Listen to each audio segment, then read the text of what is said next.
Hi అండి, అందరూ బాగుండాలని కోరుకుంటూ అమెరికా మరో కొత్త చట్టం తీసుకురాబోతుంది. ఒకవేళ అదే జరిగితే ఇండియన్ ఐటీ ఇండస్ట్రీ మొత్తం కుదేలయ్యే అవకాశం ఉంది. ఇంతకీ ఆ చట్టం ఏంటి, దాని కథా విశేషం ఏంటో చెప్పే ముందు ఒక చిన్న రిక్వెస్ట్ అండి. మీరు ఈ వీడియో చూస్తుంటే కనుక దయచేసి ఒక లైక్ చేయండి, షేర్ చేయండి, తప్పకుండా సబ్స్క్రైబ్ అయితే చేసుకోండి. అమెరికా హౌస్లో మరో కొత్త బిల్లు అయితే ప్రవేశపెట్టడం జరిగిందండి. ఈ బిల్లు పాస్ అయ్యి చట్టంగా మారితే గనక ఇండియన్ ఐటీ ఇండస్ట్రీనే కాదు, అమెరికాలో ఉంటున్న ఇండియన్ ఐటీ ఎంప్లాయీస్ కూడా చాలా పెద్ద ప్రాబ్లం ఫేస్ చేయాల్సి ఉంటుంది. ఇంతకీ ఆ కొత్తగా ప్రవేశపెట్టిన బిల్ ఏంటి అని అంటే హైర్ యాక్ట్. హైర్ యాక్ట్ అంటే halting international relocation of employment. ఈ యాక్ట్ ప్రకారము ఏదైనా సరే అమెరికన్ కంపెనీ విదేశీ ఎంప్లాయీస్ని అవుట్సోర్సింగ్ కింద రిక్రూట్ చేసుకుంటే గనక వాళ్ళకి ఏదైతే శాలరీ పే చేస్తున్నారో ఆ శాలరీ మీద 25% ఎక్సైజ్ ట్యాక్స్ కట్టాల్సి ఉంటుంది అమెరికన్ కంపెనీస్ అమెరికన్ గవర్నమెంట్కి. అంటే అమెరికాలో ఎవరైతే వర్క్ చేస్తున్నారో ఇండియన్స్, వాళ్ళు మ్యాక్సిమం L1 L2 మీద, H1B H4 EAD మీద, F1 OPT మీద, ఈ వీసాల మీద ఎక్కువగా వర్క్ చేస్తూ ఉంటారండి. సో ఎవరైనా వర్క్ చేస్తున్నారు అని అంటే అది అమెరికన్ కంపెనీస్కే వర్క్ చేస్తారు కదండి అమెరికాలో ఉండేటప్పుడు. అలాంటి వాళ్ళు ఎవరైనా సరే అమెరికన్ కంపెనీస్లో వర్క్ చేస్తుంటే కనుక వాళ్ళకి ఇచ్చే శాలరీస్ మీద 25% ఆ అమెరికన్ కంపెనీ అమెరికన్ గవర్నమెంట్కి ఎక్సైజ్ ట్యాక్స్ కింద కట్టాల్సి ఉంటుంది. దీనికి సింపుల్గా చెప్పాలి అని అంటే నేను సమ్ ఎక్స్ కంపెనీ ఉందనుకోండి, అమెరికన్ కంపెనీ, అందులో H1B వాళ్ళని కానీ, H4 EAD వాళ్ళని కానీ, L2 వాళ్ళని కానీ, లేదంటే L1 వాళ్ళని కానీ, F1 OPT వాళ్ళని కానీ, ఎవరినైనా సరే ఒక 10 మంది ఎంప్లాయీస్ని రిక్రూట్ చేసుకుంది అనుకుందాం. కాంట్రాక్ట్ బేసిస్ మీదే కావచ్చు, లేదా ఫుల్ టైమ్గా కావచ్చు. ఎందుకంటే వాళ్ళు ఇక్కడ విదేశీ ఎంప్లాయీసే కానీ ఇక్కడ సిటిజన్స్ కాదు, ఇక్కడ కనీసం జీసీ కూడా లేని వాళ్ళ సంగతి నేను మాట్లాడుతుందండి. సో ఒక 10 మందిని ఎంప్లాయీస్ని రిక్రూట్ చేసుకొని వాళ్ళందరికీ కలిపి సంవత్సరానికి ఒక 10 లక్షల శాలరీ ఇస్తుంది అనుకుందామండి. ఈ 10 లక్షల మీద 25% ట్యాక్స్ పే చేయాల్సి ఉంటుంది ఆ కంపెనీ. ఎంప్లాయీస్ కాదండి, ఆ కంపెనీనే పే చేయాల్సి ఉంటుంది గవర్నమెంట్కి. అదే ఎక్సైజ్ ట్యాక్స్. అంటే 10 లక్షల మీద దాదాపుగా 2,50,000, 25% అంటే 2,50,000 ఆ ట్యాక్స్ పే చేయాల్సి ఉంటుంది. అది చాలా పెద్ద అమౌంట్ అండి. కంపెనీస్ లెక్కలో చూసుకుంటే కనుక అలాంటి ఎంప్లాయీస్ చాలామంది ఉంటారు, చాలా ఎక్కువ మందిని రిక్రూట్ చేసుకుంటూ ఉంటారు. అలాంటప్పుడు చాలా ఎక్కువ మొత్తంలో కోట్లలో శాలరీస్ పే చేస్తూ ఉంటారు. దాని మీద 25% అంటే అది కంపెనీకి చాలా పెద్ద బర్డెనే అవుతుంది. కాబట్టి ఏమవుతుంది, అమెరికాలో ఉండే కంపెనీలన్నీ, అమెరికన్ కంపెనీస్ అన్నీ ఈ విదేశీ ఎంప్లాయీస్ని రిక్రూట్ చేసుకోవడం అనేది ఆటోమేటిక్గా కొంచెంగా తగ్గించుకుంటూ పోతుంటాయి. ఆల్రెడీ అమెరికాలో జాబ్ మార్కెట్ అనేది ది వరెస్ట్ సిచ్యువేషన్లో ఉందండి. అంటే విదేశీ ఎంప్లాయీస్కి, అంటే H1B మీద ఉండేవాళ్ళు కావచ్చు, ఏ ఇతర వర్క్ వీసాల మీద ఉండేవాళ్ళైనా సరే వాళ్ళకి చాలా జాబ్ మార్కెట్ అస్సలు బాగాలేదు. దానికి తోడు అమెరికన్ కంపెనీస్ ఇలా రిక్రూట్ చేసుకున్న ఎంప్లాయీస్ మీద 25% ట్యాక్స్ కట్టాలి అంటే చాలా వరకు కంపెనీస్ అయితే, ఈ బిల్లుకి సపోర్ట్ చేసే కంపెనీస్ మ్యాక్సిమం అలాంటి ఎంప్లాయీస్ని రిక్రూట్ చేసుకోవడం అవాయిడ్ చేస్తాయి. అలాంటప్పుడు మన వాళ్ళందరూ రిటర్న్ ఇండియాకి వెళ్ళిపోవాల్సి ఉంటుంది. అంతేకాదండి, ఈ బిల్లు పాస్ అయ్యి చట్టంగా మారితే కనుక ఇండియన్ ఐటీ ఇండస్ట్రీ కూడా చాలా పెద్ద ప్రాబ్లం అయితే ఫేస్ చేస్తుంది. ఎలా అంటే ఇది ఇక్కడ విదేశీ ఎంప్లాయీస్ మీదే కాదండి 25% ట్యాక్స్.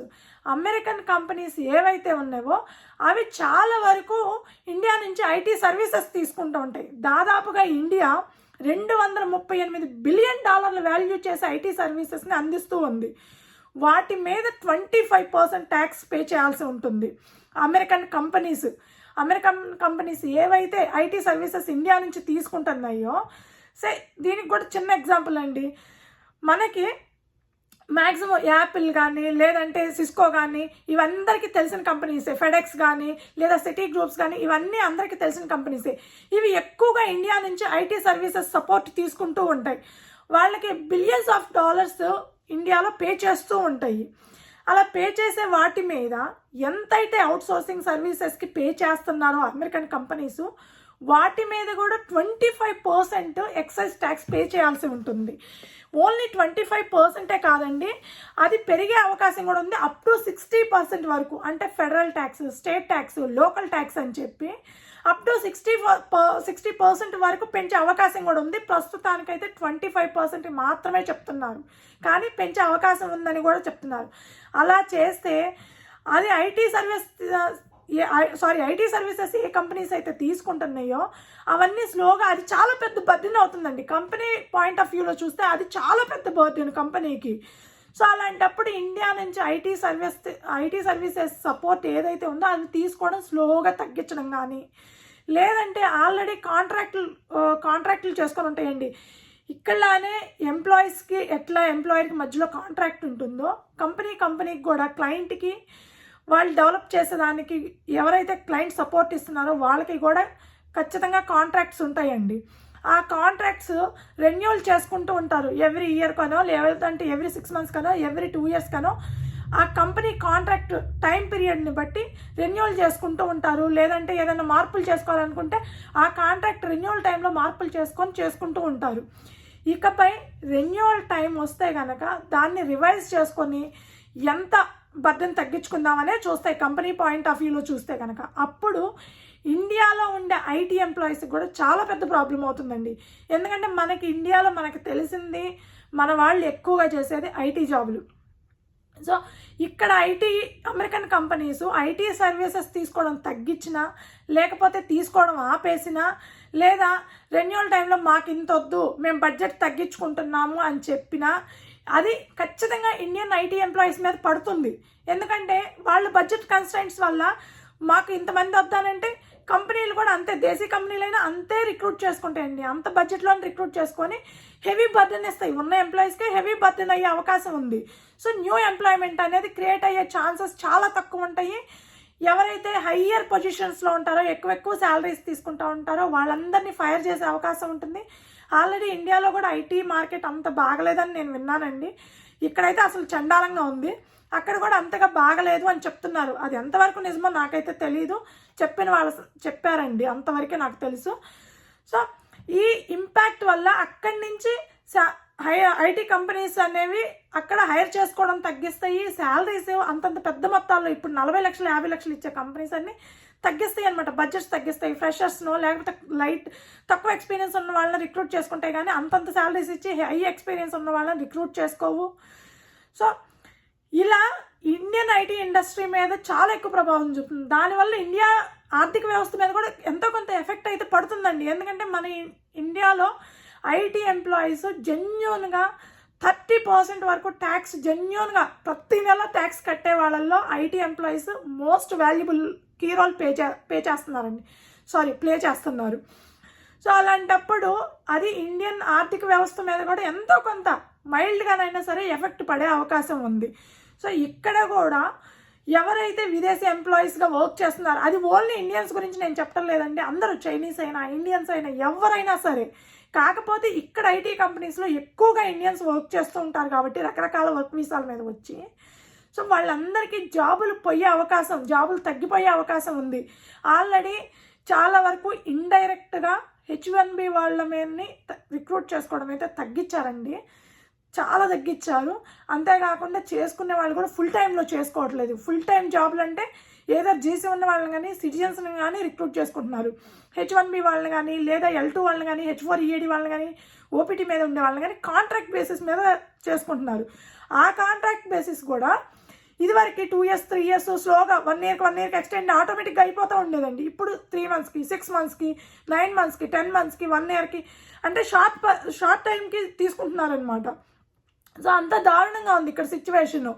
సో ఇప్పుడు దానికి మూలిగనక్క మీద తాటికాయ పడ్డట్టు ఇప్పుడు ఈ కొత్తగా బిల్లును తీసుకొచ్చారు. సో అమెరికన్ కంపెనీస్ ఇకపై ఎవరైనా ఫారిన్ వర్కర్స్ని రిక్రూట్ చేసుకోవాలి అనుకున్నా, లేదా ఫారిన్ ఐటీ సర్వీసెస్ని, ఇండియా నుంచి అయితే ఐటీ సర్వీసెస్ ఎక్కువగా అమెరికా తీసుకుంటుంది కాబట్టి అలా ఇండియా నుంచి ఐటీ సర్వీసెస్ తీసుకుంటున్నా సరే వాటి మీద 25% ఎక్సైజ్ ట్యాక్స్ అయితే పే చేయాల్సి ఉంటుందండి. ఇది ఓన్లీ ఇక్కడ వర్క్ చేసే ఇండియన్ ఎంప్లాయీస్, లేదంటే ఇండియాలో ఉండే ఐటీ ఎంప్లాయీసే కాదండి. ఇప్పుడు మనం చూస్తుంటే మనకి గూగుల్ కానీ మైక్రోసాఫ్ట్ కానీ ఇలాంటి కంపెనీస్, చాలా కంపెనీస్ మనకి R&D ఉంటాయి. ఇండియాలో చాలా బ్రాంచెస్లో R&D ఉంటుంది. అంటే గ్లోబల్ కెపాసిటీ సెంటర్స్ అని ఓపెన్ చేస్తూ ఉంటారండి. సో అలాగే మనకి ఇండియాలో R&Dలు ఉంటాయి, లేదంటే ఫైనాన్షియల్ హబ్స్ ఉంటాయి. కొన్ని కంపెనీస్కి ఫైనాన్షియల్గా సపోర్ట్ చేసే సెంటర్స్ అన్నీ ఇండియాలో ఉంటాయి అనమాట. సో అలాంటి సెంటర్స్ మీద కూడా ఎఫెక్ట్ అయ్యే ఛాన్స్ ఉందన్నమాట. R&D చేసినా, లేదంటే మీకు ఫైనాన్షియల్ సెంటర్స్ ఉన్నా సరే, అమెరికన్ కంపెనీస్కి ఇండియాలో కానీ మరి ఏ ఇతర కంట్రీస్లోనైనా సరే R&D సెంటర్స్ ఉన్నా, లేదంటే ఫైనాన్షియల్ సెంటర్స్ ఉన్నా, లేదంటే వర్క్ ఫోర్స్ సెంటర్స్ ఉన్నా సరే, వాటి మీద కూడా ఆ సెంటర్స్కి ఎంతైతే బిల్లింగ్ పే చేస్తున్నారో అమెరికన్ కంపెనీస్, వాటి మీద కూడా 25% ట్యాక్స్ పే చేయాల్సి ఉంటుంది.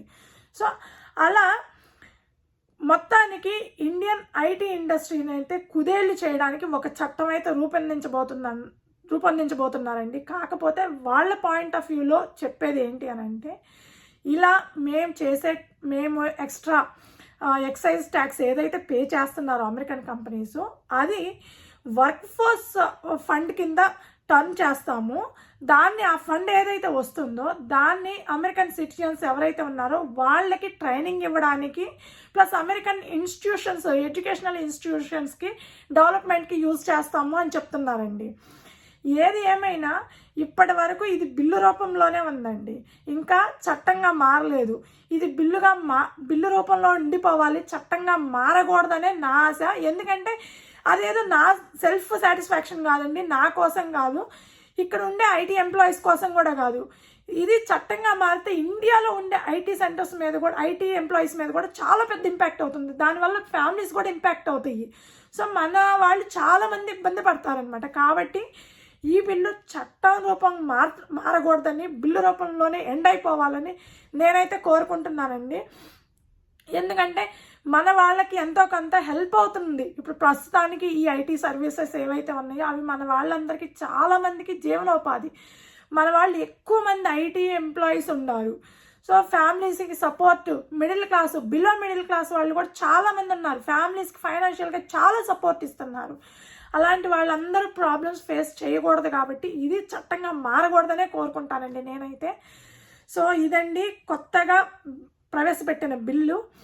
ఇది పాస్ అయితే కనుక ఇండియన్ ఐటీ ఇండస్ట్రీనే కాదు, అమెరికాలో ఉండే ఇండియన్ ఐటీ ఎంప్లాయీస్ కూడా చాలా హ్యూజ్ ఇంపాక్ట్ చూస్తారు.